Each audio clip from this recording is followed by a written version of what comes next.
ये बढ़िया दांव लग गया, जीत लूट बच रही सच्चिदानंद की। जीवन तुम्हारा ऐसे सुखमय हो जाएगा, शब्द नहीं हमारे पास, नहीं है शब्द वर्णन करने के। लाडली जी की कृपा के, लालजू के दुलार के, आज हमारे ऊपर दुलार है, तब हम यहाँ सब बैठे हैं। नहीं समझ पा रहे आप, आपको लग रहा है हम पैसा लगा के वृंदावन आए, हम पैसा लगा के वृंदावन वास कर रहे। भूल जाना, भूल जाना। 60,000 वर्ष तक ब्रह्मा जी ने तपस्या की कि वृंदावन में रहने की तो मेरे सामर्थ्य नहीं, अगर गोकुल में रहने को मिल जाए। पास नहीं हुआ सरकारी का। 60,000 वर्ष की अपने 60 मिनट भी नहीं बैठ सकते एकाग्र होकर। अपने को वृंदावन वास, क्या समझते तुम पर कितनी कृपा है। श्री यमुना जी का पावन दर्शन, वृंदावन धाम का वास और संतों का उच्छिष्ट और राधा वल्लभ नाम, ये जीत गए, कुछ बकाया नहीं। अच्छा, रोज यमुना जल पान ना करो तो बैठे हो तो यमुना जी की वायु आ रही है, यहाँ तो माला माल है, काहे टेंशन ले रहे हैं, काहे को बेमतलब सुख समुद्र में बैठकर जल रहे हो। पानी में मीन प्यासी मोह सुनी आवे हासी, समुद्र में बैठा प्यास प्यास चिल्ला, प्रेम समुद्र। अब निज धर्म आपनो कहे तहा नित्य वृंदावन रहे, बहुत प्रेम सागर जहाँ। वृंदावन का वास हमें मिल गया या वृंदावन का आश्रय मिल गया और मुख में नाम चल रहा है और संतों की जूठ, तो आप कहोगे आज से भेजिए फिर जूठन। ये आप पा क्या रहे हैं, ये क्या पा रहे हैं। जूठन का मतलब रोटी दाल की जूठन नहीं है, भूल जाओ। यही संतों का उच्छिष्टामृत, उन्होंने जो अनुभव किया, स्वाद लिया, वो तुम्हें दे रहे हैं। जो नाम हमारे गुरु जी जप रहे, जो नाम हमारे आचार्य जप रहे, वही नाम तुम्हें मिला है। हरिवंश महाप्रभु के श्री मुख में निरंतर राधा वल्लभ राधा वल्लभ राधा वल्लभ, वो आदेश कर रहे हैं, राधा वल्लभ लाल को हृदय ध्यान मुख नाम, वही तो चला रहा है परंपरा से। आप क्यों नहीं जप रहे। चलत फिरत सुनियत यह श्री राधा वल्लभ लाल, अमृत नाम है राधा, अमृत नाम। प्रियाजू को अधीन करने के लिए बहुत सुंदर अवसर मिल गया है।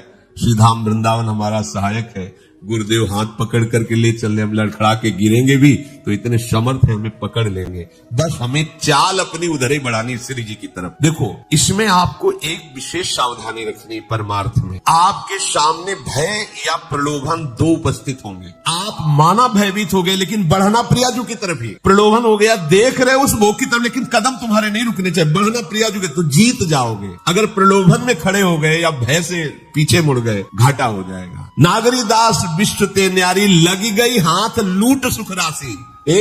सुख में निमग्न हो जाओ। जिसकी सहायक प्रिया प्रीतम, उसको गिरा कौन सकता है। अभी तुम समझ ही नहीं पाए, तुम अनाथ हो क्या है। इतना हम देखते हैं व्यक्ति में अपना भार लिए डोल रहा है, तब परेशानी ये लगती है कि अरे पागल, तू काहे को इतना भार लिए। मेरे प्रभु घोषणा करके कह रहे हैं, योगक्षेमम बहाम्यहम। मुझे भरोसा नहीं हो रहा, केवल तू राधा राधा बोल, बस चिंता मत कर, भविष्य की चिंता मत कर, अपने पालन की चिंता मत कर, अपनी रक्षा की चिंता मत कर, मेरा भजन सुरक्षित बचा रहे, बिल्कुल चिंता मत कर। वो हर समय आप पर नजर रखे हैं। जो प्राप्त कराना है आगे आगे प्राप्त कराते जाएंगे, जो बचाना है रक्षा करना है वो रक्षा, ये उनका भार है, हमारा नहीं है। हमारा सिर्फ काम है राधा राधा राधा राधा राधा। प्रभु कह रहे माम अनुस्मर, सतत मेरा स्मरण कर। अब इस बात पर ध्यान देते हैं कि स्मरण हमारा सतत क्यों नहीं होता। स्मरण तीन तरह से होता है, एक होता है बोधजन्य, एक होता है संबंधजन्य और एक होता है क्रियाजन्य। बहुत ध्यान से सुनना, बड़ा लाभ का विषय है। भगवान का आदेश है, तस्मात् सर्वेषु कालेषु माम अनुस्मर, मेरा बार बार स्मरण करो। स्मरण तीन प्रकार से होता है, एक होता है बोधजन्य, एक होता है संबंधजन्य और एक होता है क्रियाजन्य। जो बोधजन्य स्मरण है, इसमें भजन करना नहीं पड़ता, ये बहुत कृपा से स्थिति होती है। एक बोध संबोधन है स्वरूप का, आत्म स्वरूप का बोध, ब्रह्म बोध संपन्न महापुरुष कहा जाता है, आत्म स्वरूप। और एक बोध शब्द होता है इस बात का अनुभव हो जाना कि मैं श्यामा श्याम की हूँ, श्यामा श्याम मेरे है। मतलब ये कहने सुनने की बात नहीं रह गई, उसके हृदय में बैठ गया है। जैसे 50 वर्ष पहले जन्म हुआ था, कभी किसी ने कान में बता दिया होगा कि स्कूल में जन्म हुआ है, कभी रटा नहीं, कभी ध्यान नहीं किया, बहुत सी साधना करते हुए ऐसे। आज भी अगर कोई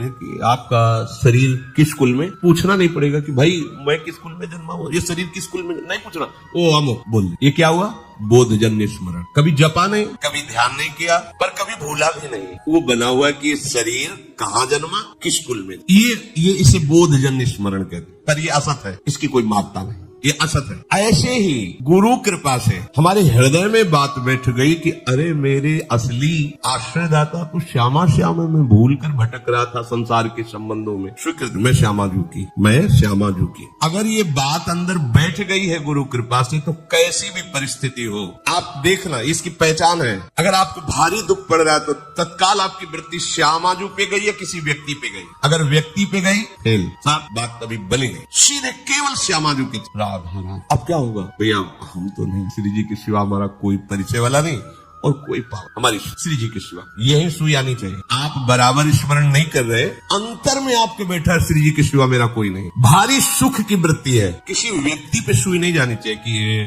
बड़ी कृपा की, ला करके वस्तु दी, ये इतने रुपए। अगर ऐसे गई आपके चिंतन की धारा, गई सब गड़बड़ कर। भारी से भारी अनुकूल या प्रतिकूल परिस्थिति में आपके अंतर की वृत्ति केवल श्यामा जू के, ये बोधजन्य स्मरण। अब स्मरण नहीं करना पड़ेगा, वो हर समय ठसक बली रहेगी। संबंध का दूसरा स्वरूप आता है स्मरण। गुरु जी से संबंध हुआ, उन्होंने श्यामा श्याम से संबंध करवाया और हमने स्वीकार किया। अब हमें हर समय देखना है कि मैं तो प्रियाजू की बिकी हुई हूँ, मेरा कोई अस्तित्व नहीं है। तनु वांग मनोभीर अमलई सोहम तविवास्पिता, इसमें संबंध जनित स्मरण आता है। संबंध से बहुत शीघ्र कल्याण होता है। जैसे मामा प्रयागदास जी की आप कथा सुने तो संबंध, मेरे राम जी जीजा और जानकी जी जीजी, मैं उनका साला हूँ, मस्त है। कोई कहता कि अरे मामा कभी माला तो चलाते, तुम्हें देखते नहीं, किसका माला चलाए? अरे मेरे बहनोई चक्रवर्ती सम्राट महाराज श्री राम, मेरी जीजी जानकी जी, अब मैं किसका माला चलाऊं? ऐसे गिरदा वैसे संबंध हर समय ठसक बनी हुई, मेरी प्रियालाल, मेरी श्यामा श्याम। हम लोगों का स्मरण इन दोनों में नहीं है, ना बोधजन्य है, स्वरूप बोध, संबंध बोध दोनों में नहीं। तीसरे में है, वो भी बड़े भाग्यशाली है,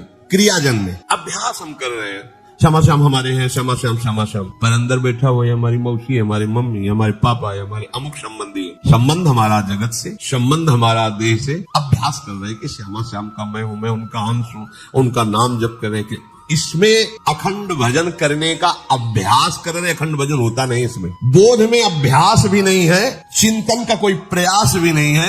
उसका कैसे चिंतन होता है? गोस्वामी जी ने बिल्कुल सरल भाषा में बताया, तुलसीदास जी ने, कामी नारी प्यारी जिमी लोभी प्रिय जिमिदाम, तिम रघुनाथ निरंतर प्रिय लागहु मोहि राम। कामी कोई बैठ के ध्यान करता है क्या स्त्री? पर कभी क्या ध्यान भूलता है क्या? ये है सत्य। लोभी आदमी क्या धन का कभी ध्यान करता है क्या? पर कभी क्या भूलता है क्या? सतत उसी में स्थिति उसकी रहती है। ऐसे श्यामा श्याम में महत्पुरुषों की स्थिति रहती, जिनका संबंध सिद्ध हो गया है, सहचरी भाव को प्राप्त हो रहे, उनको भजन करने की, अरे उनका रोम रोम प्रियालाल में, रोम रोम रग रग श्यामा श्याम का दासत्व स्वीकार किए हुए विराजमान। बुरी सखी कह रहे रोम रोम, जब रग रग बोले तब कुछ स्वाद नाम। अपने लोगों की स्थिति क्रियाजन्य है, इसमें बहुत खतरा है, क्योंकि कभी भजन की क्रिया होती, कभी भोग की क्रिया होती, कभी योग की क्रिया होती, कभी वियोग की क्रिया होती। ये बहुत खतरनाक स्थिति। अभी भजन की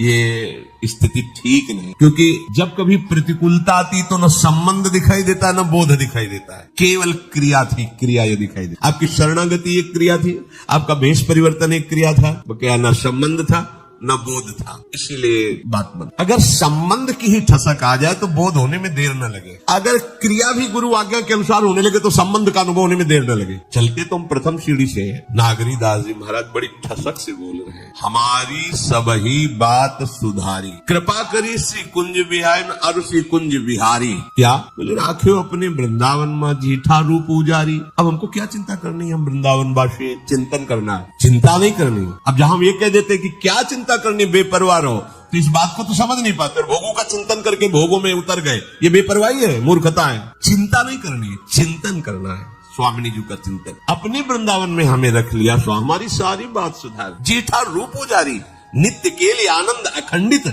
रसिक संग सुखकारी, कलह कलेश में व्यापे ईठा ठोर विस्तृत न्यारी, नागरी दासी जन्म जितायो बलिहारी बलिहारी, हमारी सबही बात सुधारी। आपके मन में आता है बात? हमारी बात हो गई। आपको कोई अगर पूछे कि आपकी साधना क्या, आपका कल्याण क्या, हमारा सब हो गया क्या? अरे वृंदावन वासी, तुमको अब भी चिंता है कल्याण? हम वृंदावन वासी अब भी हम पापी है? हमारी स्वामिनी जो अभी हमें किसी के आगे कल्याण की भीख मांगनी पड़ेगी? तुम सोचो अपने विषय में, हम तो ब्याज भरोसे कुंवर की सोवत। ये ठसक संबंध तो क्या कभी विस्मरण होगा क्या? नहीं, पर हम इसका दुरुपयोग करते हैं, भोगों में खेलते हो, कहते ब्याज भरोसे कुंवर की सोवत पांव पसार। गलत बात है, गलत बात।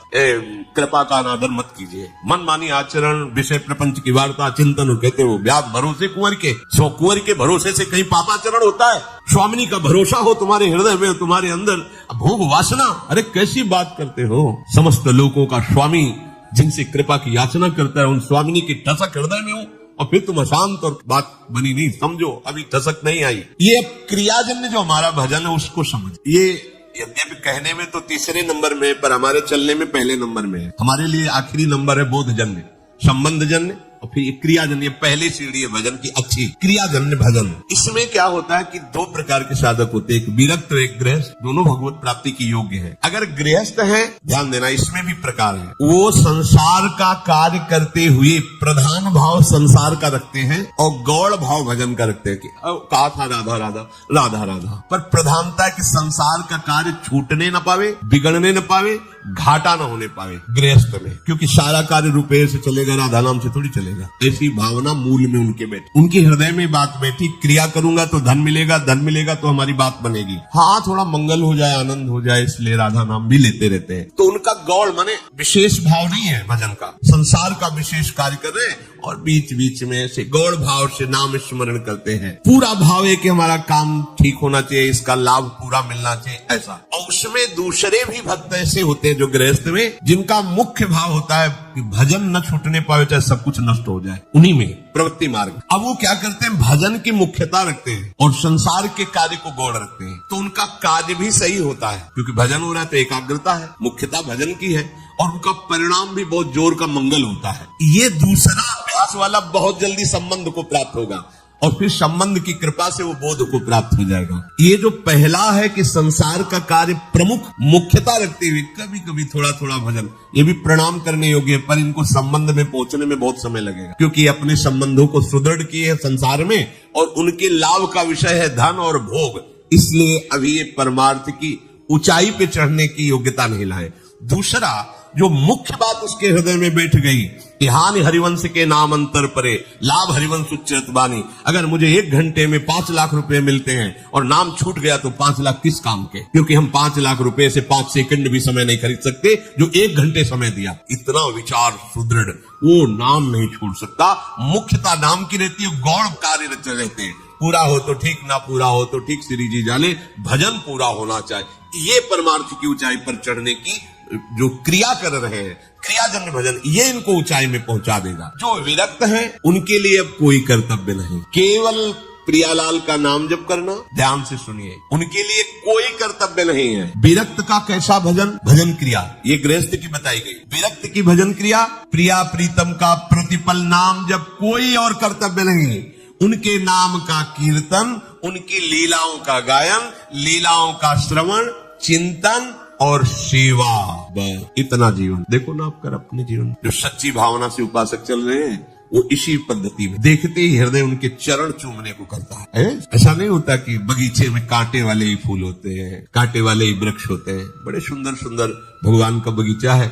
ऐसे ऐसे साधक है जिनके देखने से विश्राम मिल जाता है। चलो अगर 100 में 10 भी ऐसे, हृदय शीतल हो जाता है। हाँ, रात दिन भजन। 20 साधक ऐसे हैं, अपने बच्चे हैं तो उनकी क्या बड़ाई करें। कुछ घंटे सोना, 3 घंटे 2 घंटे, रात दिन फुल बंगला बनाना, रसोई बनाना, सेवा पे सेवा, और हर समय भजन पे। इस गेट से बाहर नहीं निकलते, महीनों हो जाते हैं। इस गेट से बाहर नहीं निकले, महीनों हो गए, रात दिन सेवा पर। वो भी तो निश्चय करके आए ना भगवत प्राप्ति। तो हमें लगता है कि हमें शास्त्र संयम के अनुसार, अगर हम विरक्त हैं तो हमारा कोई कर्तव्य नहीं, एक ही कर्तव्य है, प्रिया प्रीतम का नाम स्मरण, उनका कीर्तन, उनकी लीला गान, उनका लीला श्रवण और सेवा। 8 पहर हरि गुरु सेवा में लगे। दूसरा विरक्त के लिए, जैसे गृहस्थ के लिए 2 भाव, ऐसे दूसरा है। अब ये सब करते हुए हर समय भाव में रहना, मैं श्री जी की सखी दासी, ये भाव। जैसे आत्मस्वरूप का बोध कराने के लिए ज्ञानी जन उपदेश करते हैं, तुम ऐसा चिंतन करो, शिवहम शिवहम या सोहम सोहम या अहम आत्मा या तत्वमसि, ये महावाक्य। मैं शिव ही, मैं शिव, वो शिव मैं ही, वो तत्व मैं हूँ, अहम ब्रह्मास्मि।